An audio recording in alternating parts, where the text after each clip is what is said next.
veio a palavra do Senhor a Jonas, filho de Amitai, dizendo: Dispõe-te, vai à terra de Nínive e clama contra ela, porque a sua malícia subiu até mim. Jonas se dispôs, mas para fugir da presença do Senhor, para Tarsis. E tendo descido a Jope, achou um navio que ia para Tarsis, pagou, pois, a passagem e embarcou nele para ir com eles para Tarsis, para longe da presença do Senhor.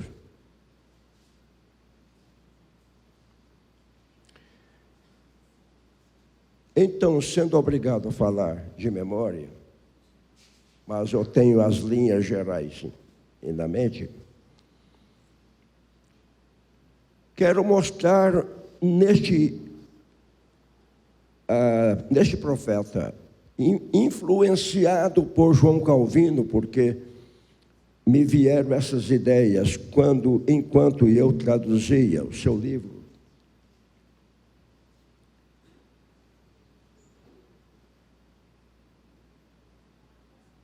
Primeiramente, meus irmãos, há 3 coisas estranhas neste livro.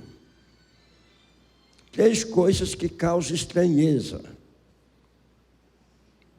3 coisas esquisitas em nossa ótica.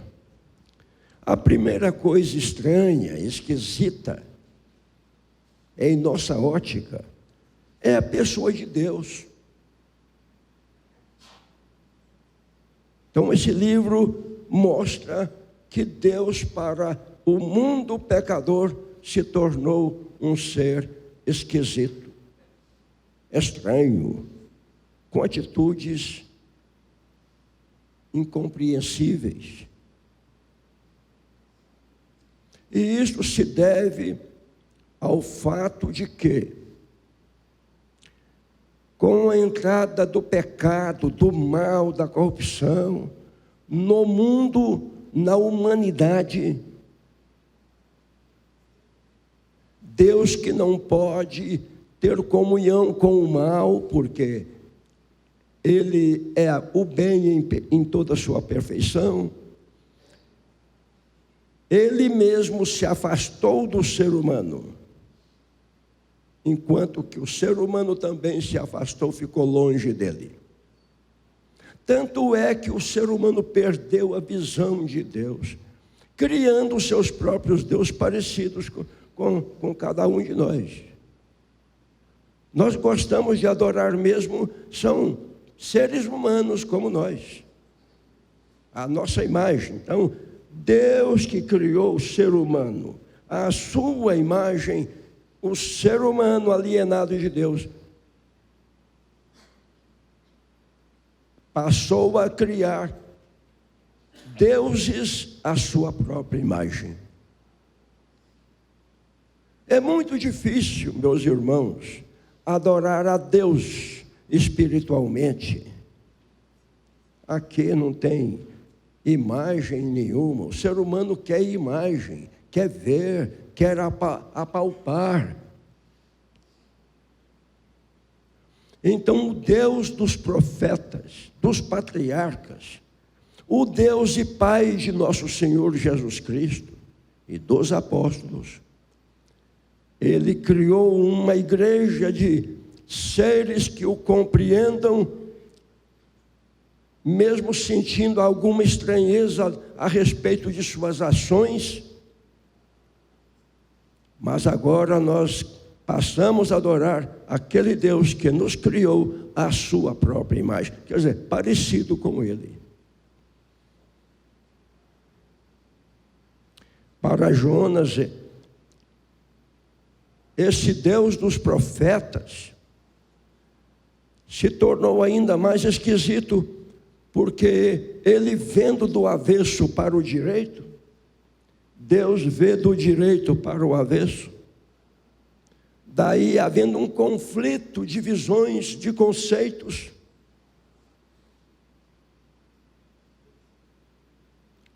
o ser humano, a tendência é se afastar. Mas nós que somos salvos em Cristo, passamos a conhecer a Deus nas páginas da Santa Escritura e principalmente na face de nosso Senhor Jesus Cristo. Agora nós não temos mais pavor de Deus, porque Jonas sentiu pavor de Deus. Então, cada vez mais, tendo comunhão com esse Deus glorioso, Criador do universo, em sua grandeza e nós, em nossa pequenez, nós o adoramos e o servimos, e queremos amoldar nossa vida segundo a sua vontade.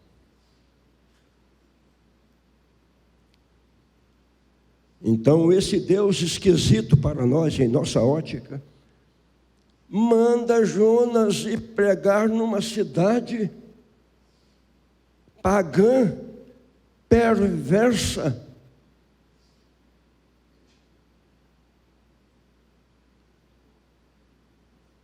E Jonas, aparentemente obedecendo, sai de casa com a trouxa debaixo do braço, vai lá para Jope e acha um navio que ia para muito longe.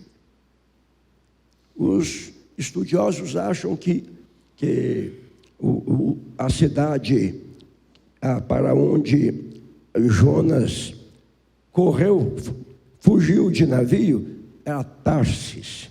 E tudo indica que Tarsis, naquele tempo, era parte da Espanha. Ele queria a distância de Deus.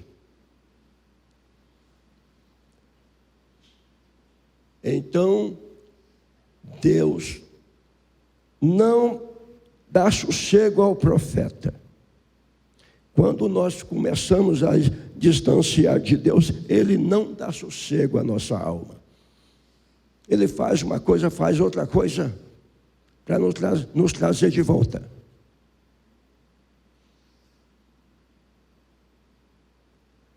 Lá no navio, Deus manda uma tempestade. E o navio vai de mal a pior,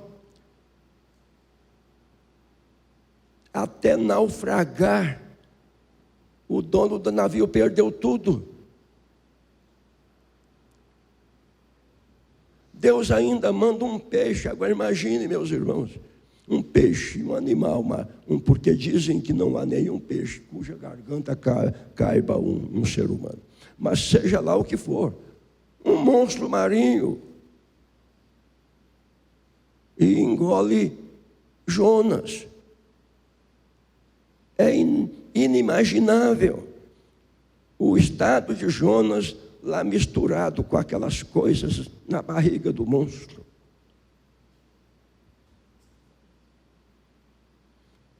Então, Jonas faz uma das orações mais belas lá no ventre do peixe. E quando o peixe vomita Jonas lá na praia, Deus chega para ele, não visivelmente, e diz: vai a Nínive. No meu lugar, meus irmãos, não vou falar. Eu adoro esse Deus esquisito. É o meu Deus, a quem sirvo muito mal, mas nunca corri dele, nunca fui engolido por um monstro marinho, mas também nunca tive que ir a uma Nínive. E com isso, meus irmãos, eu passo para o segundo ponto, que é a estranheza que o profeta nos causa. Deus esquisito, escolhe um homem esquisito para ser missionário lá no mundo pagão. Lendo aqui a história, os tripulantes do navio, que eram pagãos, oravam enquanto Jonas estava dormindo lá num canto do porão do navio. Primeiro, a teologia de Jonas era esquisita. Segundo, que a atitude devocional dele era esquisita. E o terceiro é que ele não queria ser missionário, mesmo o Eterno mandando. Ele é despertado, né? A tripulação olha e diz: é somente um homem aqui, e está dormindo aqui no porão, né? Ninguém mais. Mas Jonas disse: eu sou culpado. A sua regeneração começou com esta declaração: eu sou culpado. A única coisa que vocês têm que fazer é me jogar na água. Todo mundo assustado, não queria fazer isso. Mas ele faz isto que tudo acalma. E eles jogaram Jonas lá na água e o peixe o engoliu. E ele faz aquela oração e vai.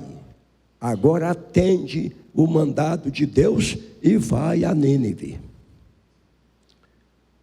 Mas outra coisa esquisita é que a mensagem que Deus deu para Jonas: vai lá e fala estas palavras para aquela cidade malvada. Dentro de 40 dias, e eu vou destruir essa cidade toda. Agora, o que nós esperamos, meus irmãos, o que nós esperávamos, é que Nínive passasse o cutelo no pescoço de Jonas. Homem malvado, você aqui não é bem-vindo, não foi convidado. Ameaçando a nossa grande cidade, mas ele perambula, anda em torno da cidade, pelas ruas da cidade, gritando a mesma mensagem. Eu quero fazer uma pergunta a esta igreja. Vocês escolheriam como pastor da igreja um homem como Jonas? Se ainda tem o grupo de missões aqui, vocês escolheriam um outro Jonas para ser missionário lá longe, lá fora? É claro que não. Mas eu preguei durante 60 anos e não sei quem se converteu por meu intermédio, parece que ninguém.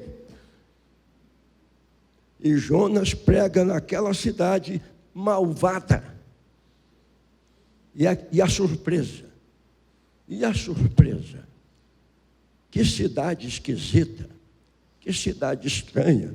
Em vez de cortar o pescoço do profeta, o rei desce do trono, cai de joelho, implora a onipotente misericórdia e convoca toda a cidade para crer, não comer, passar um dia de jejum, sei lá, um dia ou mais. E a coisa mais estranha ainda, vocês já viram na história alguém se converter e jejuar e obrigar os animais a jejuar também? Existe isso na história. O muito que fazemos, individualmente eu jejuo. Eu posso convocar minha família e devo, de vez em quando, a igreja é convocada de vez em quando a jejuar, mas os cachorros, os porcos das ruas, os cavalos, Eles não comeram. Aqueles pobres animais passaram uma fome terrível. E o rei fez isso ameaçando. E toda a cidade se dobrou diante do Eterno, do Deus de Jonas. Para o malgrado de Jonas. Ele não queria que a cidade se convertesse. Que missionário, uma teologia fraca e um sermão fraco, muito pequeno, e a vontade era que toda aquela cidade e o mundo pagão fosse por inferno. E Yahvé, o Deus eterno, era exclusivamente o Deus de Israel e de ninguém mais. Esta é a razão porque Jonas, quando viu a cidade se converter, ele pediu que Deus o matasse. Eu te falei, ele falando com Deus, eu te avisei que essa cidade poderia se converter, e é isso que aconteceu. Vocês querem um missionário desse? Vocês querem um pastor aqui no púlpito pregando desta maneira?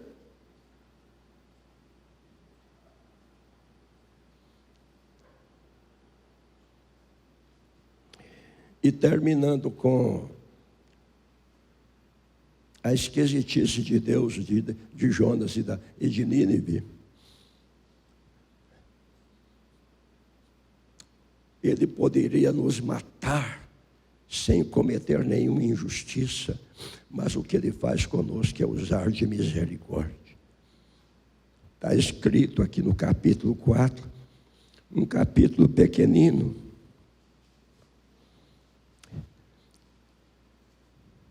Então fez Deus nascer uma planta, uma trepadeira,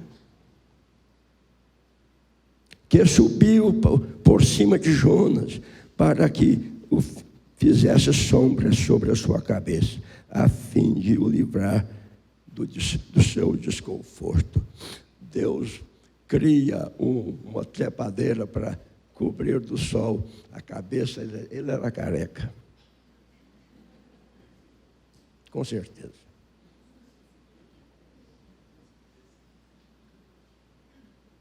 A mesma rapidez com que Deus criou a planta para proteger a Jonas, logo depois ele matou a planta.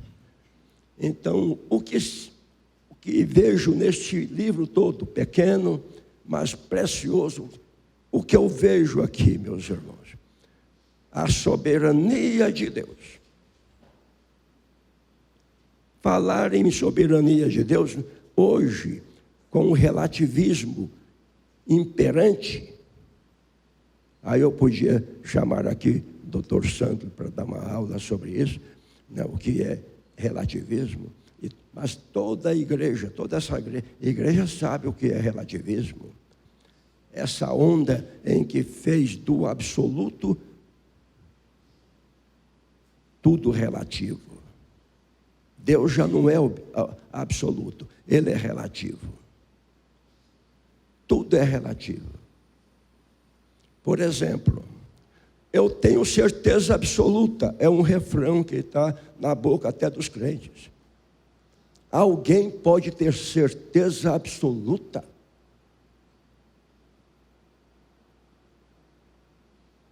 É possível alguém ter certeza absoluta, infalível? Meu irmão, minha irmã, não usa esse refrão, porque só existe um absoluto. E Deus, quando falamos que Ele é absoluto, é porque Ele é Ele. Independentemente de nós. Independentemente de tudo que Ele criou. Ele é livre. O que Ele faz está feito, bem feito, e se Ele não quiser, não desfaz. Costuma nunca desfazer. Então, esse é o lado da soberania de Deus. Nós cultuamos, nós louvamos, adoramos, ouvimos a mensagem, aprendemos e servimos a esse Deus soberano. Quando você achar alguma coisa estranha na Bíblia, o livro desse Deus soberano, olhe para cima, ou curve lá na terra e peça perdão a Ele. Então, Ele é absoluto. Outra coisa estrondosa em Deus. E eu já li do paganismo muita coisa. Os deuses inventados pelos homens não tinham misericórdia. Atropelava todo mundo, matava todo mundo sem misericórdia. Mas o nosso Deus não. Se estamos todos aqui, é porque Ele é misericordioso, porque poderíamos estar lá, noutro lugar. Se somos crentes, se o nosso coração já confessou Jesus Cristo, então nós conhecemos, sabemos muito bem o que é a misericórdia de Deus.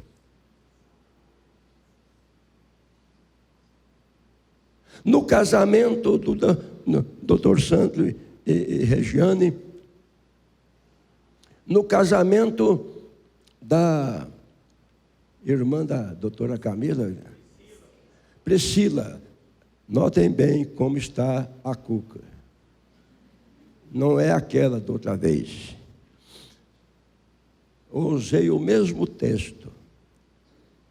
Lá no casamento deles eu fui pego assim de a laço. Mas no casamento da Priscila foi tudo mais bem elaborado, porque eu fui avisado. Mas eu falei sobre Lamentações 3, 22. As misericórdias do Senhor são a causa de não sermos consumidos, porque suas misericórdias não têm fim, renovam-se cada manhã. Nós temos a gratidão para com esse Deus terrível, estranho em sua atitude, seus atos, mas nós conhecemos também a sua misericórdia.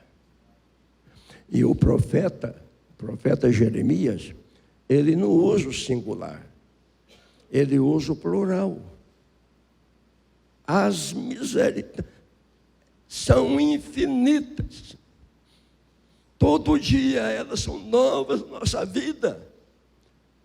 Eu vejo isso na minha vida, na vida da Cremilda, e na vida dos filhos, suas famílias, na vida dos amigos das igrejas. Misericórdia.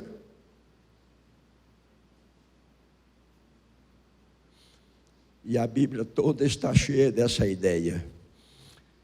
Deus teve misericórdia de Jonas, o tolerou, porque Jonas era dele. Isso aqui vem outro assunto que eu não vou falar agora, que é um assunto intrincado e longo, que é a eleição divina.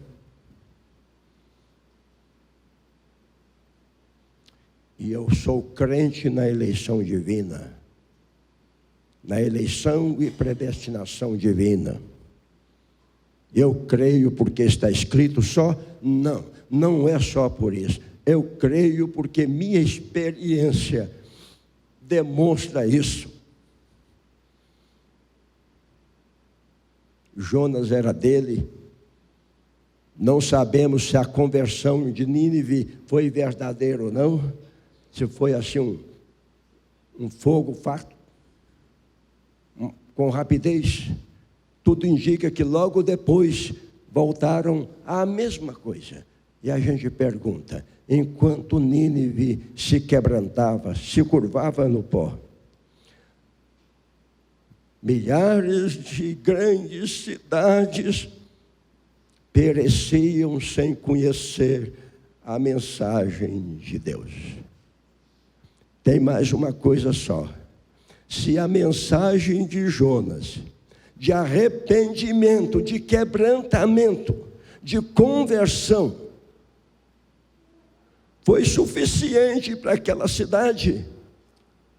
E nós que ouvimos domingo após domingo, uma leitura da palavra é uma exposição de um texto, e nossa vida não muda, não muda, não muda.